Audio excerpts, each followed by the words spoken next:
El negocio que nosotros tenemos es una actividad empresarial, la más importante del mundo, tiene todas las características de respaldo en la corporación, de los mejores productos, de los mejores desarrollos, de una historia tremenda de 50 años de solidez en el mundo.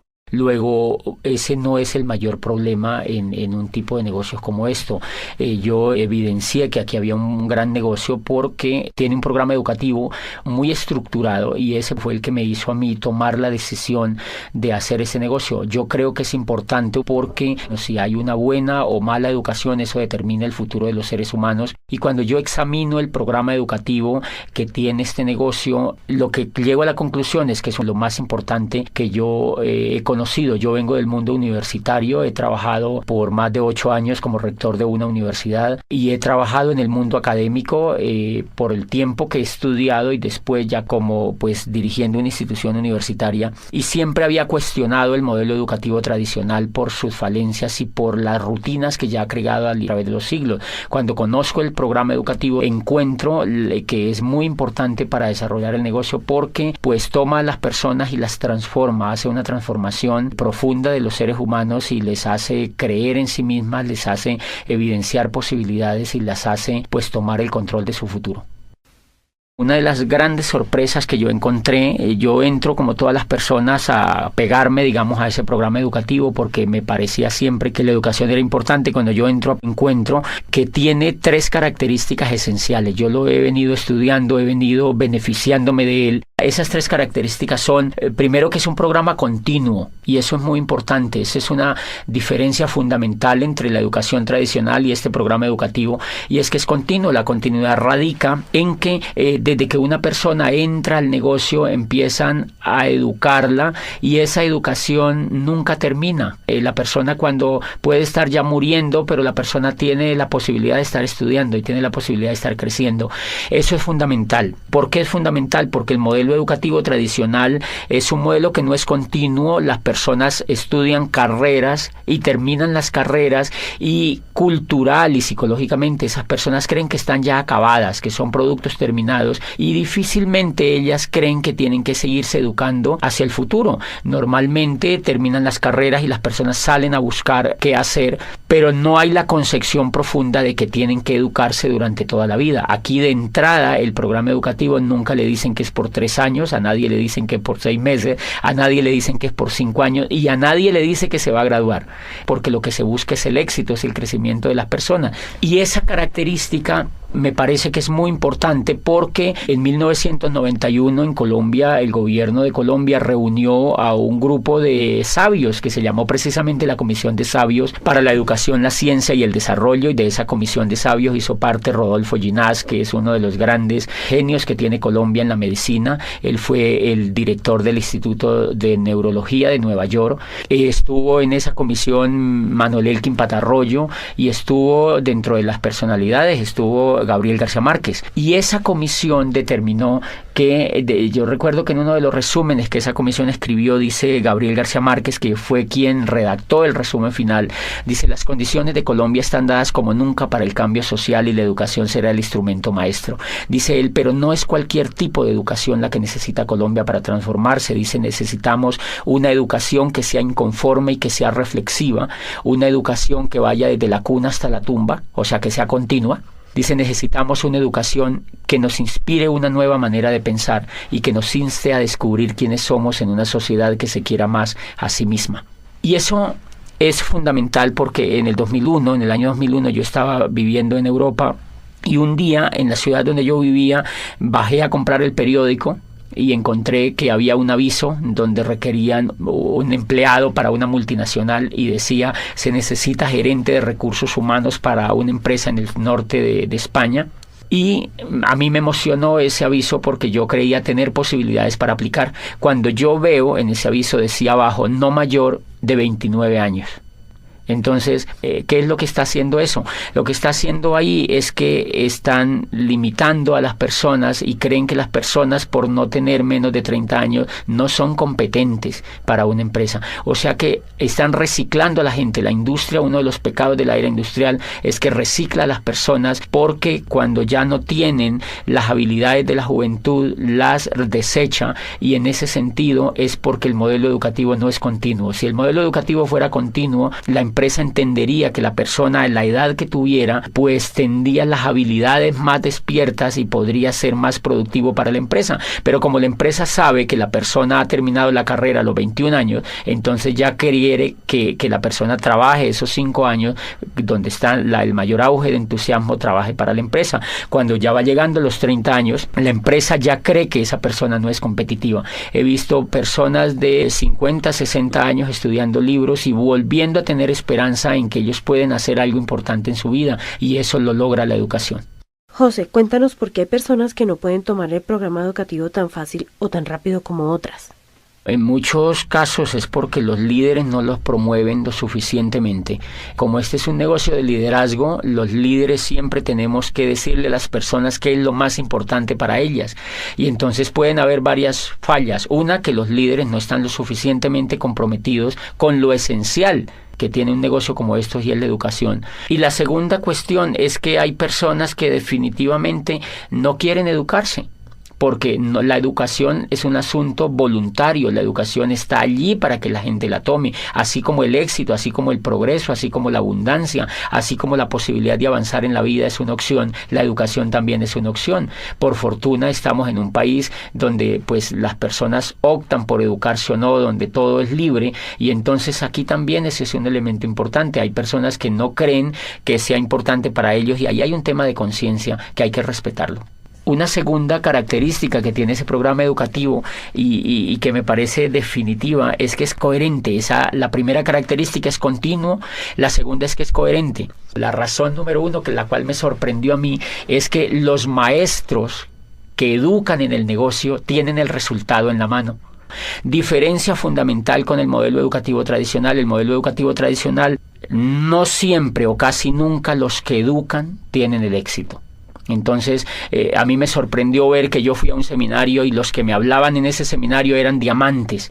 O sea, eran libres financieramente, y ellos me estaban enseñando a mí a ser libre financieramente. Entonces, obviamente, cuando yo escucho a alguien que tiene el resultado, eso me da confianza, eso me da fe, porque ella es una persona que tiene las mismas capacidades que yo, y entonces yo creo que yo también lo puedo lograr. Y eso en educación, desde el punto de vista pedagógico, es determinante, que la persona que eduque a otros tenga los resultados de éxito que está transmitiendo a las otras personas. Yo, cuando conocí el mundo universitario, me daba cuenta que habían profesores, por ejemplo, que enseñaban administración de empresas y nunca habían tenido ninguna empresa. Entonces le enseñaban a los estudiantes a montar empresas, pero ellos jamás habían tenido la oportunidad de tener una empresa, ni nunca la querían tener además. Y entonces encuentras tú profesores de finanzas, por ejemplo, que enseñan finanzas a los estudiantes y ellos están quebrados financieramente. Yo recuerdo una vez cuando yo estaba trabajando en el mundo universitario, entrevisté a un profesor y él daba macroeconomía, y entonces yo le pregunté, bueno, tú que sabes tanto de la economía, tú debes estar muy bien económicamente, y me dijo, no, yo la verdad no estoy bien económicamente, tengo muchas deudas, tengo problemas financieros, pero es que eso hace parte de la microeconomía y yo lo que enseño es macroeconomía. O sea que es una cosa bastante interesante, y eso tiene mucho que ver con la incoherencia. Nuestro modelo educativo tradicional definitivamente se volvió muy incoherente, y entonces tú encuentras profesores que enseñan éxito, que hablan de éxito, pero ellos no lo tienen, que hablan de dinero, pero ellos no lo tienen, que hablan de empresas, pero ellos no lo tienen.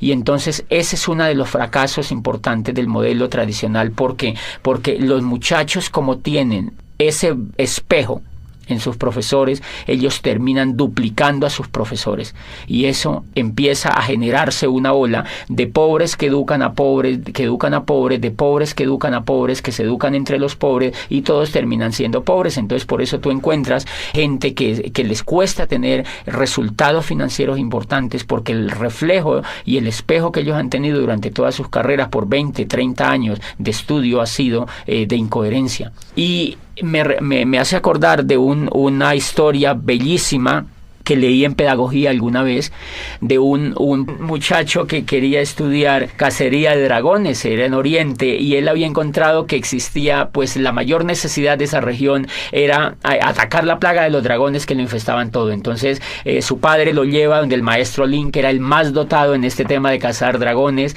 y entonces el muchacho se matricula allá. Empieza a aprender primer semestre cómo cazar dragones 1, segundo semestre cómo cazar dragones 2, tercer semestre cómo cazar dragones 3, etcétera, etcétera. Pasan los 5 años y él se gradúa como cazador de dragones. Están tan contentos la familia que van a celebrar con él el grado, lo abrazan, se toman fotos, llevan la abuelita, todos los familiares, las tías, los primos, etcétera, etcétera, y los amigos, y brindan ese día porque se gradúa el hijo como cazador de dragones. Estaban tan felices que lo matriculan inmediatamente en la maestría de cómo cazar dragones, profundo ya, una maestría es una especialidad importante, y entonces el muchacho se queda ahí mismo en esa escuela de cazadores de dragones con su maestro dirigiéndole la maestría, y entonces ya empieza a profundizar cómo cazar dragones en el aire, cómo cazar dragones en el mar, cómo cazar dragones pues en la selva, y se especializa y termina la maestría. Vuelven y celebran a los 2 años y medio, 3 años, él termina, lleva 8 años estudiando cacería de dragones, y entonces celebra y sale como magíster en cacería de dragones. Se va al campo a cazar dragones y al cabo de 10 años regresa muy triste, ya más avanzado de edad. El muchacho ya está entrando en los 30 años, 30 y pico de años, y entonces le dice al maestro, maestro, yo estoy muy triste. Y le dice, ¿por qué estás triste? Le dice, mire, yo estudié aquí contigo en esta escuela cacería de dragones, fui aplicado, nunca me supleteé, nunca habilité, hice todo lo que tú me dijiste, repetí todas las asignaturas, hice todo el pensum, y me gradúo como cazador de dragones, y no solo me gradúo como cazador de dragones, sino que hago una maestría en cómo cazar dragones a nivel de especialidad. Me gradúo de magíster como uno de los más brillantes estudiantes, y llevo 10 años en el campo, y no me puede creer, maestro, no solamente no he cazado ni un dragón, sino que ni siquiera lo he visto. Entonces el maestro se queda viéndolo y le dice, hijo, no te pongas triste. Vamos a hacer lo siguiente, vas a volver al campo durante otros 5 años y vas a trabajar muy duro en cómo cazar dragones. Si al cabo de 5 años no has logrado cazar ningún dragón, se le acercó al oído y le dijo, haz como yo. Dedícate a enseñar a los hombres el noble arte de cómo cazar dragones. Me parece que mucho le pasa a la educación tradicional eso. La incoherencia de la educación tradicional en general radica en que el gran cúmulo de profesores que enseñan no tienen los resultados, y entonces duplican la incoherencia, y por eso la gente sale preparada para no hacer nada, porque ellos han visto que los profesores no hacen exitosamente lo que les han enseñado. La coherencia es tan importante en la pedagogía y en la educación en general que en la historia de la raza humana solamente ha habido 2 momentos importantes de éxito en la educación, y esos éxitos han estado ligados especialmente con el valor de la coherencia. El primero se presenta en el siglo de oro de Pericles, en la Grecia clásica, donde allí nace la historia. Imagínense que allí vive Herodoto, y Herodoto no estudia historia, sino que Herodoto hace historia. Herodoto escribe la historia de los griegos, y allí nace el padre de la historia, que es él. Él empieza a escribir sobre lo que le pasa a los griegos, y por supuesto que si una persona quería estudiar historia, suponiéndose que existiera una persona que quisiera familiarizarse con la historia, pues va donde Herodoto, porque Herodoto es el historiador. Y nace en el siglo de oro de Pericles Sócrates, vive Anaxágoras y vive Platón, y entonces ellos empiezan a crear las escuelas filosóficas más importantes que pues iluminaron a Occidente y siguen iluminando la filosofía occidental. ¿Qué era la característica de estos filósofos? Que ellos no fueron a estudiar filosofía, sino que ellos eran filósofos, o sea, eran coherentes, ellos hacían filosofía, y entonces pues así Sócrates empieza a hablar a los jóvenes en las calles y en las plazas, y empieza a reflexionar sobre la vida, sobre los valores, sobre la amistad, y reúne a los jóvenes y les cuenta sobre la vida, sobre el universo, les habla sobre la belleza, etcétera, etcétera, y los jóvenes son extasiados escuchando a Sócrates, de manera que esa coherencia que él tiene de no enseñar filosofía, sino de hacer filosofía, hace que Platón, por ejemplo, se interese en la filosofía, y hace que otra cantidad de discípulos que surgieron a raíz de la aparición de Sócrates en la escena ateniense, pues empiece a duplicarse, y lo que se duplica entonces es el éxito de la coherencia. Y nace también en el siglo de oro de Pericles la tragedia. Nace la tragedia, y entonces allí vive pues Sófocles, Eurípides y Esquilo, los grandes creadores de la tragedia viven en ese siglo, y pues obviamente ellos no enseñan tragedia, ellos lo que hacen es que hacen tragedia, y lo que hacen es que enseñan con el ejemplo. Nunca antes se ha visto otra etapa más impresionante de gloria, de crecimiento y de creación que la que se da en el siglo de oro de Pericles, y ha sido pues el ejemplo máxime de la educación. Y paradójicamente allá nace la historia, pero no hay facultades de historia, nace la filosofía y no hay facultades de filosofía, y nace la tragedia, la gran literatura de los griegos, pero no hay escuelas de literatura.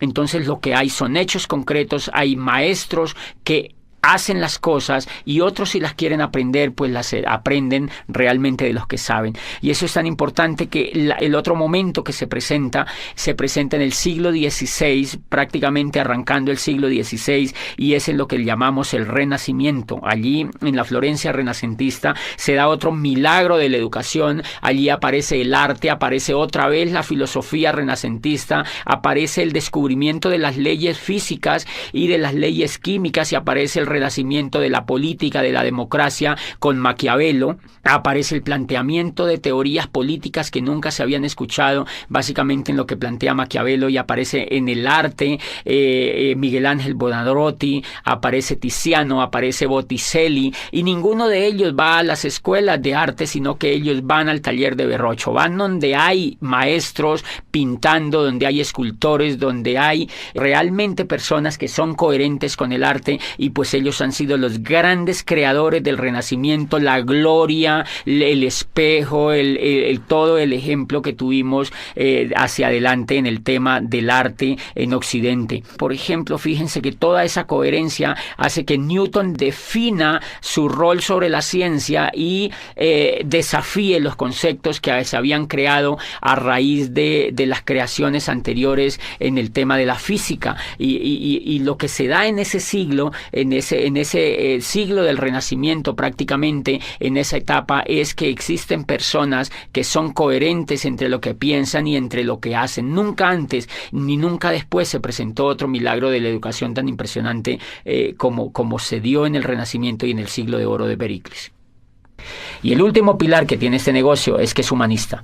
Y el humanismo radica en que el centro de todo el modelo educativo es el ser humano. No es el conocimiento, no es el horario, no son los útiles, no son los maestros, no son los esmeraldas ni los diamantes. Es el centro de todo el ser humano, es la persona que viene a educarse. Entonces, 1, le respetan hasta la decisión de si se educa o no. 2, le respetan hasta cuándo quiere educarse. 3, le respetan el tiempo, porque el programa educativo no tiene horarios. Lo hace la persona en su casa, lo hace cuando se levanta, lo hace cuando se acuesta, lo hace al mediodía. No tiene un horario como hace el programa educativo tradicional, que levanta a los niños a las 5 de la mañana para que se vayan a la escuela y le viola el sueño, le viola la esencia misma de las personas, que es el descanso. Los llevan a estudiar desde la madrugada a los niños con unos horarios determinantes que ellos no han escogido. Entonces el centro en este negocio del programa educativo, y por eso lo hace humanista, es el ser humano, no el conocimiento, no el intelecto, no los libros, no los profesores, no los horarios, sino el ser humano. El ser humano como centro educable hasta el final de los días. Como lo respeta como ser humano, sabe que el ser humano puede crecer desde que está con uso de razón hasta que muere. Y eso es un modelo completamente humanista. El humanismo radica, siempre que se mide un modelo humanista desde la pedagogía, se mide dónde está el ser humano y cómo se le respeta. Este modelo educativo lo que hace es crearle a la persona una inteligencia superior desde lo emocional, le genera esperanza, le genera valores, le genera principios, y todo lo orientado a la educación está basado en los valores intrínsecos del ser humano, ni siquiera en el intelecto, sino en los valores intrínsecos del ser humano. José, ¿qué diferencia hay entre el modelo educativo tradicional y el programa que estamos desarrollando en este negocio? Bueno, fuera de esas diferencias que son monumentales, son diferencias como, por ejemplo, que el modelo educativo tradicional se enfoca en la educación intelectual. Y resulta que los grandes descubrimientos que se han hecho en la pedagogía apuntan a que el éxito de las personas en la vida no está basado en el intelecto, sino en la emoción. Entonces, una diferencia nuclear del programa educativo es que no educa el intelecto, sino que educa la emocionalidad. Hay una obra de Daniel Goleman que se llama Inteligencia Emocional, es un profesor de Harvard y fue uno de los primeros estudios serios que se hicieron recientemente sobre el tema de la educación emocional, y empezó la pedagogía a darse cuenta que la educación emocional era mucho más importante que la educación intelectual. Me explico. Si nosotros observamos, por ejemplo, escuchando o leyendo, cuando uno lee lo que escribió Einstein, por ejemplo, dice Einstein que es más importante la imaginación que el conocimiento. Lo que lleva a Einstein a descubrir la teoría de la relatividad es la emoción. No es lo que él sabía de física, es la emoción, es el deseo de hacer algo nuevo, es el deseo de descubrir una teoría nueva, era el deseo de superar al maestro que había antes que él. Lo que lleva, por ejemplo, a Newton a descubrir la teoría, la gravedad, todo el tema de la gravitación, es porque él quiere progresar frente a lo que había antes. Lo que lleva a Galileo Galilei a perfeccionar el telescopio de Hans Lippershey y ver las estrellas y decirle al mundo que el centro del universo no era la Tierra, que estaban equivocados y que llevaban 2000 años equivocados, fue el deseo de superar a Ptolomeo, que había existido miles de años antes y que habían educado a la gente con un paradigma que Galileo cree que es falso y lo demuestra. Entonces, fíjense que allí prácticamente no hay juego de intelecto, lo que hay es un juego de emocionalidad. Y si uno examina, es el deseo de superar, es el deseo de traspasar las barreras, es el mismo deseo que tiene el atleta olímpico de superar la barrera de los 100 metros, es el mismo deseo que tiene el ciclista de correr el Tour de Francia y ganarle al otro, es el mismo deseo del Guinness Record de superar. O sea, el ser humano desde que está en la faz de la tierra siempre ha tenido el deseo de ser mejor, el deseo de crecer. O sea que lo que impulsa a los seres humanos no es el intelecto, es la emoción. Y paradójicamente la emoción es la que no se educa. La emoción no se educa ni desde la casa, o más bien se deseduca. Se crean hábitos perversos frente a la emoción. Y cuando uno llega a la escuela, lo que menos se le educa es la emoción. Entonces termina uno fracasado porque no le han educado el motor que tienen todos los seres humanos, y es la inteligencia emocional. La inteligencia emocional es lo que logra que una persona como Shakira, por ejemplo, a quien la despreciaban por su voz en el colegio, porque no era competitiva frente a los estándares que la profesora tenía, lo que hace que ella se vuelva en una de las cantantes más impresionantes a nivel mundial es la fe que ella tiene, es la confianza que tiene en ella misma, es la esperanza en el futuro que ella tiene, y es la capacidad que ella tiene para transformar los hechos que la rodean. Eso no es intelectual, eso es emocional. Gabriel García Márquez, desde que entra al mundo universitario aquí en Bogotá y estudia en la Nacional, de una lo que ve es que él no iba a ser un buen abogado y que el modelo que lo estaban metiendo educativo no le convencía. Él se retira de la universidad y lo que lo lleva a hacerse el mejor escritor del mundo es el deseo, es el sueño, es la capacidad de querer progresar y la capacidad de creer en sí mismo. Y ahí hay un elemento fundamental que se llama la capacidad de soñar. La capacidad de soñar es un elemento emocional. Y si ustedes examinan, esa es una diferencia importante. El sueño, por ejemplo, está prácticamente vetado en la educación tradicional. Tú estudias 20, 30 años en la educación tradicional y normalmente a ti nunca te hablan de sueño. Nunca tú ves a un profesor hablándote de que es importante soñar. Nunca te hablan de que es importante soñar, porque ese elemento es casi cursi en la educación tradicional. Y si tú examinas todo el progreso de la historia de la raza humana, tú encuentras que los únicos que han transformado el universo han sido los soñadores. Entonces, si los soñadores han sido los que se inventaron la física, la química, la matemática, la astronomía, la música, la literatura, los que han dado los grandes avances han sido los soñadores, ¿por qué la educación no habla de sueños? ¿Por qué el sueño está prácticamente vetado? Y a uno no le hablan de sueños en la educación tradicional, a uno le da el sueño. Pero realmente allá nunca ve uno, en general, uno no ve profesores soñadores. Y me llama la atención eso porque uno de los elementos importantes, la diferencia de los seres humanos con los animales, es que los seres humanos se difieren en que los seres humanos somos soñadores. Los animales no sueñan. Los animales vienen programados genéticamente para repetir lo mismo que ha hecho su especie a través de miles de años. La abeja repite el mismo panal, la hormiga repite el mismo hormiguero, el cerdo repite el mismo comportamiento de los otros animales. Y entonces, si la diferencia de los seres humanos con los animales es soñar, quiere decir que un modelo educativo que no nos enseñe a soñar no nos está humanizando, sino que nos está animalizando. Cuando yo entré a este programa educativo y encontré que el centro de todo el programa educativo era hablar de sueños, era volver a poner a la gente a soñar, era diciéndole a la gente, tú puedes lograr lo que tú quieras, tú puedes construir el futuro que tú quieras, tú puedes aprovechar este vehículo y cambiar la historia de tu vida, tú puedes imaginarte un futuro mejor. Ahí me di cuenta que estaban humanizando al ser humano. Y entonces me di cuenta que llevaba yo 20 años acercándome más a la raza animal que a la raza humana mediante la educación. Esa es una trampa que la educación tradicional no ha descubierto todavía y que hay intentos por progresar, pero es tan grande. La educación tradicional lleva más de 800 años haciendo lo mismo y no la han cambiado prácticamente ni un ápice.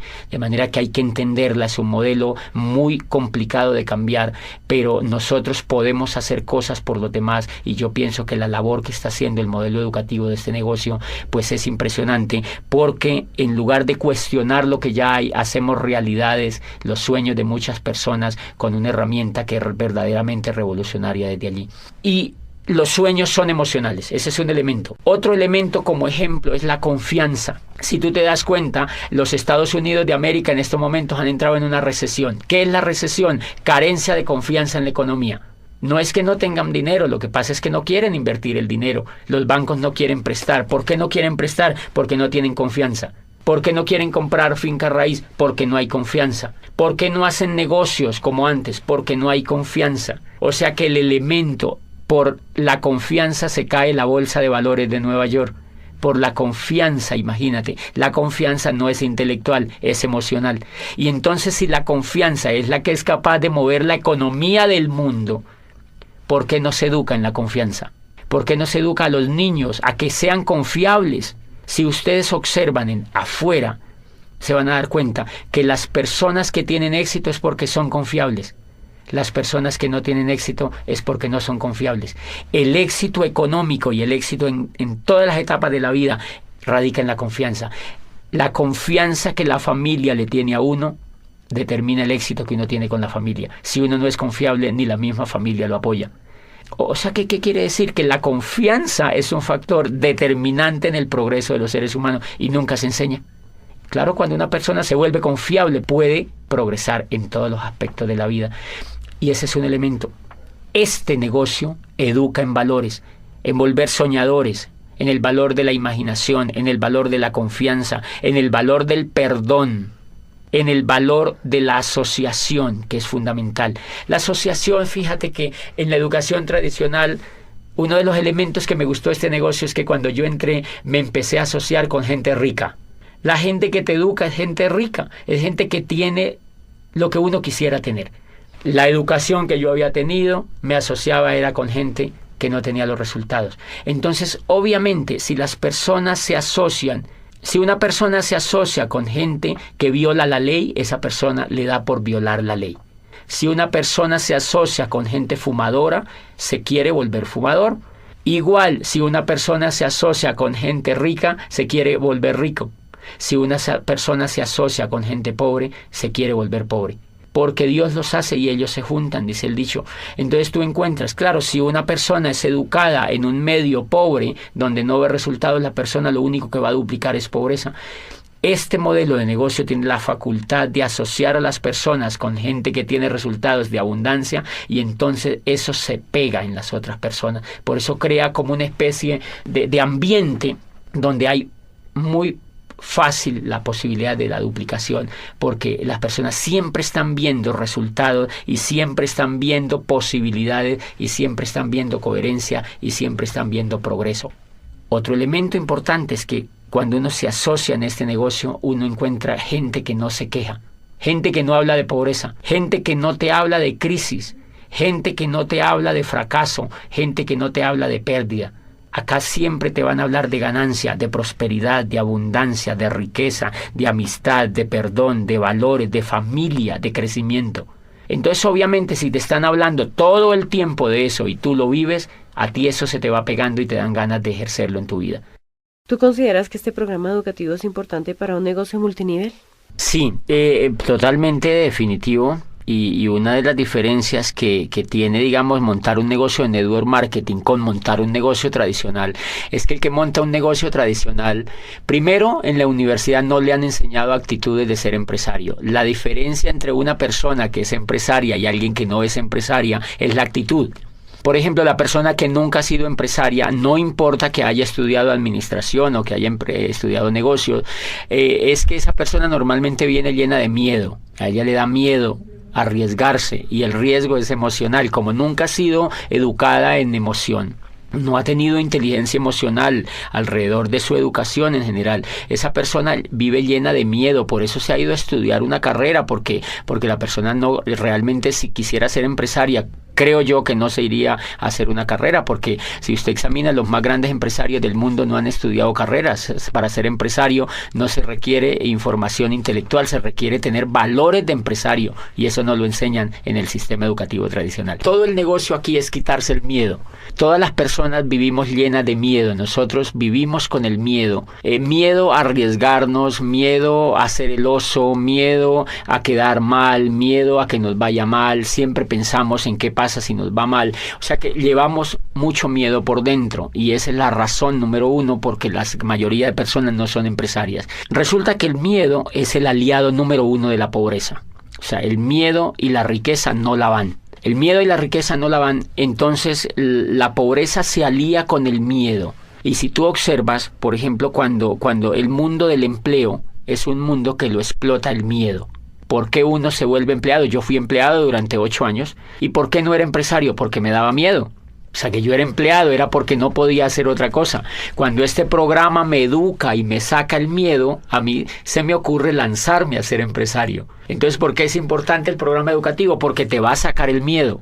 El miedo siempre vive con uno. Lo que pasa es que el programa educativo lo minimiza, lo arrincona, lo manda a espectros donde uno no lo necesita. Y cada vez que uno se educa emocionalmente en ese negocio, el miedo se aminora. Los seres humanos en cuestiones con el miedo somos como un demaquillante. El demaquillante normalmente tiene mitad de agua y mitad de aceite. Entonces, normalmente nosotros salimos de las carreras o llegamos a la vida así, con mitad de miedo y mitad de coraje. Pero normalmente el miedo gana, porque es más fácil no hacer las cosas que hacerlas, obviamente. Entonces, lo que hace el programa educativo es que nos agita. Hagan de cuenta que se agita ese demaquillante, y el miedo se mezcla con el coraje. Y entonces, como el miedo se mezcla con el coraje, no nos puede ganar. Y entonces uno sale y da un plan, uno va y muestra los productos, uno va y hace un auspicio, uno hace algo en el negocio. Y cuando uno se ha dado cuenta, nos hemos dado cuenta que cuando uno deja de escuchar el programa educativo, deja de educarse emocionalmente, vuelve y se aparta el miedo, y vuelve el coraje, se aparta, y entonces uno para de hacer el negocio. O sea que todo el negocio en los seres humanos consiste, para ser empresarios, en quitarnos el miedo. Y por eso es importante, porque las personas llegan pues llenísimas de miedo, y eso es lo que va ocurriendo en la mente de la gente. Cuando la gente se empieza a quitar el miedo, empiezan a sentir poder. Por eso es que yo no le recomiendo a ninguna persona que sea empleada que se salga de los empleos. Cuando inician el negocio, me preguntan, ese negocio me parece muy bueno, yo me quiero salir del empleo, yo quiero dedicarme solo a esto. Yo le digo, prohibido. Porque esa persona no se ha sacado el miedo todavía. No le recomiendo tampoco, porque si esa persona ya se hubiera sacado el miedo, ya mínimo era platino en ese negocio, o era esmeralda, o era diamante. La razón por la cual no ha calificado es porque tiene miedo. Entonces es muy recomendable que las personas se vayan sacando de a poquito el miedo, y que valoren sus empleos, que se vuelvan buenos empleados, es decir, que hagan bien sus funciones, pero poquito a poco se van quitando el miedo. Y cuando se quiten el miedo, se quitan al jefe también, pero antes de que se quiten el miedo no se lo van a poder quitar. Entonces es fundamental, y además las emociones, la excelencia, dice Aristóteles, no es un acto sino un hábito, y lo que busca este programa educativo es volver a la gente excelente. Y entonces, ¿por qué hay que pegarse al programa educativo? ¿Por qué es importante para un empresario? Porque le va a quitar el miedo y porque le va a generar el hábito de la excelencia. Y eso no se genera en un día, tiene que generarse en un proceso. Bueno, José, entonces, ¿qué le dirías tú a aquellos empresarios que ven el sistema educativo como un gasto? Bueno, más que decirles es como evidenciar qué es lo que pasa normalmente con un empresario nuevo que ingresa al negocio y no es que no le guste, porque a ellos les gusta, lo que no les gusta es pagar. Entonces, porque el programa educativo tiene un costo, si tú observas la carrera que has hecho, eso te ha sacado dinero y tiempo, mucho dinero y mucho tiempo, y tienes que evaluar los resultados que tú tienes con eso que has hecho. Luego acá, si tienes un programa educativo que es altamente competitivo, que es diferente a lo que has hecho y aquí vas a construir el futuro, pues lo menos que puedes hacer es pegarte al programa educativo. ¿Porque la gente no se pega? La gente no se pega porque está acostumbrada a no invertir en su mente. En general, la gente hace las carreras porque todo el mundo las hace. En general, la gente va a las universidades porque si no va a las universidades, los papás los recriminan. Entonces, es como un poco para dónde va Vicente, para dónde va la gente, porque es culturalmente aceptable que un pelado salga de la universidad y lo primero que la mamá se queda viendo es, bueno, salga del colegio y ahora ¿cuál universidad va a entrar? Es un imperativo social. Pero normalmente ellos no están interesados en invertir. Ellos no están interesados en general, sino que la cultura los avienta a eso. ¿Qué es lo que pasa acá? Que como es mucho más libre y es mucho más optativa la decisión, más aún que hay que aclarar que este programa educativo es totalmente voluntario para los empresarios. Ninguno de nosotros podemos obligar a un empresario a que se pegue al programa educativo. La gente en general no se pega porque están acostumbrados a invertir pues un poquito del pecho para abajo. O sea, invertimos es en comida. Porque si no invertimos en comida nos morimos. Entonces la gente compra carne, compra cebollas, compra tomates, compra mercado y compra cosas para comer, pero casi no compra cosas para alimentar la mente. Entonces la mente la alimentan con televisión, la alimentan con programas de radio, la alimentan con noticieros, la alimentan con negativos, la alimentan con charlas con los amigos, lamentándose de la vida y hablando de la crisis. Entonces ese tipo de alimentación tiene muy negativizado al ser humano. Y claro, cuando ellos entran acá creen que eso no se puede cambiar porque es como un disco duro que ya viene grabado. Entonces las personas normalmente no se conectan por un hábito que tienen de no invertir en su mente. Entonces lo que uno tendría que ayudarles es a que ellos tomen el hábito de invertir en su mente, porque si no toman el hábito de invertir en su mente no hay absolutamente nada que hacer con una persona, porque yo creo que si una persona no se pega al programa educativo, pues tiene muchas dificultades en generar un negocio próspero. Puede hacer un negocio minorista, pero no puede hacer pues un negocio próspero. Entonces yo les recomiendo a todos los empresarios que se peguen al programa educativo y que hagan todo lo que les dicen sus líderes, sobre todo los líderes que ya tienen los resultados.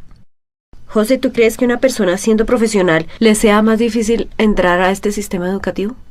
Yo creo que eso depende mucho de la actitud de la persona empresaria que entra al negocio. Hay muchos casos de profesionales con una excelente actitud para educarse, pero tenemos montones de casos de profesionales que ven el negocio y son renuentes al conectarse al programa educativo. ¿A qué acuso yo esa renuencia? Creo que esa renuncia tiene que ver con lo que ellos creen que son. Como ya son médicos, como uno ya es abogado, como uno ya es ingeniero, entonces uno se cree producto terminado. Y ellos no tienen la culpa, ellos así los han hecho creer. Eso se lo ha hecho creer todas las décadas que llevan de estudio y los grados que les han dado. Entonces se creen productos terminados y creen que esto es un jueguito, que esto es una cosa allí pues como para decidirlo de manera sencilla. O sea, no creen que sea tan importante porque se creen productos terminados. Pero cuando ellos van, digamos que entra un ingeniero, yo he tenido casos de ingenieros civiles que me dicen, yo entro a eso y eso me gusta y yo sé que eso es espectacular como negocio. Y empiezan a dar planes, y empiezan a trabajar, empiezan a querer auspiciar, empiezan a querer construir el negocio y se frenan. Y vuelven a mí y me preguntan, no sé qué es lo que me pasa. Lo que pasa es que yo voy donde la gente y me dice que no, yo a veces contacto a la gente y me dejan plantado. Y obviamente para un profesional de esos, pues un resultado de eso lo golpea. Cuando yo los escucho me dicen, no tengo resultado, yo le doy y le doy y le doy y no avanzo. Entonces yo advierto muchas cosas. Él se empieza a dar cuenta de que le falta algo que él no sabía que le faltaba. Y es, por ejemplo, coraje, disciplina. perseverancia. Él se quiere rajar, por muy ingeniero que sea, él se quiere rajar al segundo mes. O sea que él en ese momento le está faltando inteligencia emocional. Él es buen ingeniero, pero como empresario no tiene inteligencia. Entonces, él en ese momento, antes de conectarse al programa educativo, él no se da cuenta que le falta la inteligencia emocional suficiente para ser empresario. Entonces, creo que esa es una de las razones. El sentirse producto terminado, fíjense que la ignorancia, decía Platón, no es un estado de escasez, sino un estado de llenura. Y entonces cuando uno es profesional, uno se siente lleno, uno se siente que se va a comer el mundo, uno cree que ya todo lo sabe. Entonces que nadie le puede venir a enseñar otra cosa. Y dice Platón, ese es el peor pecado que se comete frente al conocimiento, porque la ignorancia, dice, si fuera un estado de vacío, pues simplemente bastaría con llenarlo y se solucionaría el problema. Dice, pero como es un estado de llenura, lo que la persona tiene que es vaciarse de todo lo que no sabe, de lo que cree que sabe, pero que no lo sabe, para que pues se vuelva un poco noble y empiece a aprender otras cosas. Entonces la dificultad radica allí cuando esa persona entienda que creo que es más con una estrella que él se pegue cuando arranque el negocio y se da cuenta que la gente no le hace caso, que la gente que entra no quiere estar con él, que la gente que entra se raja y normalmente es por problemas de confianza porque no confían en él, es por problema de que no lo ven entusiasmado. Y todo eso es emocional, entonces él tiene que empezar a educar ese tipo de emociones si lo que quiere es hacerse esmeralda o diamante en ese negocio. Retomando un poco sobre lo que dijiste anteriormente, háblanos sobre la coherencia y la práctica. Este tema de coherencia y práctica es fundamental, sobre todo en este negocio. Miren, cuando yo entré me sorprende que la persona se conecta al programa educativo, o sea que lo educan exitosos, pero a la vez le dan el negocio para que vaya practicando. No le dicen vas a conectarte 5 años y después le vamos a montar un negocio. Eso sería repetir el esquema tradicional. Acá lo que le dicen es se va a conectar a un programa educativo y ya le montamos el negocio. Empiézalo a practicar. Entonces, ¿qué pasa? Que la persona cuando aprende y practica, aprende 2 veces. Y entonces esa persona tiene la posibilidad de aprender muy rápidamente, que es lo que creo que es una tremendísima falla pedagógica en el modelo educativo tradicional. Y es que a las personas se les hace ir, mire, si tú sumas, uno va al antejardín, al jardín, a la media vocacional, a la escuela, al bachillerato, y termina siendo posgrados. Y si tú examinas durante esos 20 o 25 años, tú nunca has practicado nada. Entonces, en pedagogía existe un tema tremendísimamente desarrollado hoy en día que se llama la programación neurolingüística, y es que de acuerdo a al modelo de pensamiento en que tú estés enfocado, aprendes ciertas cosas o desarrollas ciertas habilidades o no. ¿Qué es lo que yo veo en la educación tradicional? Que como uno entra desde chiquitico hasta los 20 y pico de años, son 20 y pico de años en la educación tradicional, y el componente que existe es que uno no hace nada.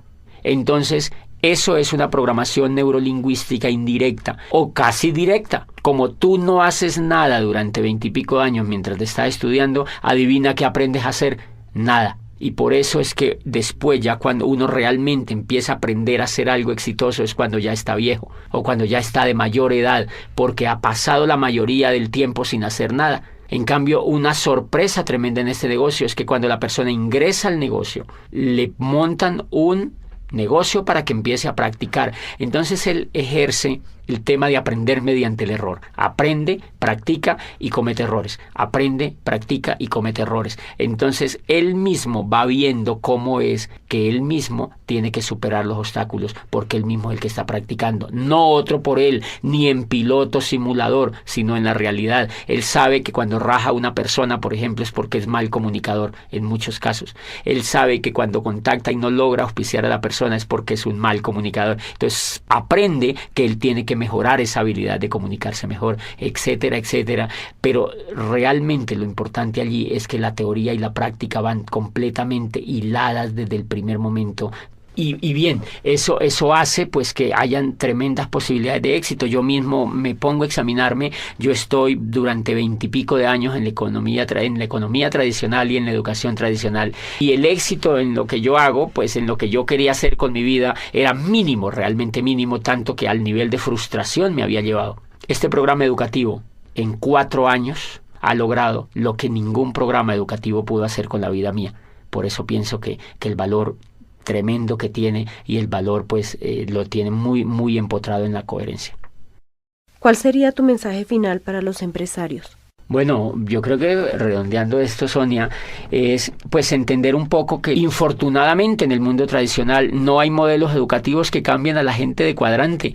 Por eso tú encuentras personas en la economía tradicional que montan negocios, trabajan unos años, se quiebran. Imagínate que la Cámara de Comercio tiene unas estadísticas donde dicen que el 95% de los negocios de las empresas que se montan se quiebran en los primeros 5 años. Pero nadie se ha puesto a investigar por qué es que se quiebran. La mayoría de la gente le echa la culpa a la economía, al modelo económico, a la falta de posibilidades, y eso no es real. Entonces las personas montan los negocios, duran 5 años trabajando en ellos, se quiebran, recogen lo que les queda, montan otro, vuelven y se quiebran, recogen lo que les queda, intentan ya con otro, y cuando ellos se dan cuenta que como que no funciona nada, le echan la culpa al gobierno, le echan la culpa al país donde viven, y dicen, no, yo me voy para Europa, yo me voy para los Estados Unidos, y terminan en España, allá haciendo otra cosa, y no se dan cuenta que el problema no era ni de la economía, ni de la familia, ni del gobierno, ni del país donde vivían, sino que el problema era lo que ellos tenían en la cabeza. Entonces, como ellos se llevan la cabeza para allá, el problema sigue, pero en España. Entonces, ¿eso qué nos está diciendo? Que si un país quiere tener riqueza, un país tiene que enfocar su educación en que la gente se cambie del cuadrante, de que se cambie de un cuadrante de empleado o autoempleado y que se vaya al cuadrante de ser empresario. Por eso